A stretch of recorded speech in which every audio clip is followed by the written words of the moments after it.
ଦେଖିବା ସୂଚନାଟା ରହିଛି ଯୋଉ ନବମ ଦଶମ ଶ୍ରେଣୀର ଇଣ୍ଟରନାଲ ଆସେସମେଣ୍ଟ ବିଷୟରେ 2024ର ପୂର୍ବ ନିର୍ଦ୍ଧାରିତ ସମୟକୁ ବା କାର୍ଯ୍ୟସୂଚୀକୁ ପରିବର୍ତ୍ତନ କରାଯାଇଛି। ଅଗଷ୍ଟ 1ରେ ଆରମ୍ଭ ହୋଇ ଅଗଷ୍ଟ 3ରେ ପରୀକ୍ଷା ଶେଷ ହେବ।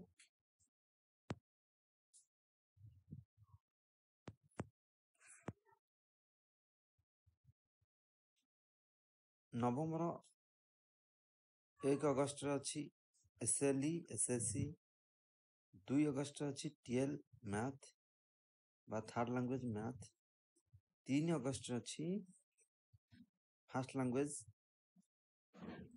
GSC। ଦଶମର 1/8/24ରେ ଅଛି FL GSC, 2 ଅଗଷ୍ଟରେ ଅଛି SLE SSC, 3 ଅଗଷ୍ଟରେ ଅଛି TL ମ୍ୟାଥ।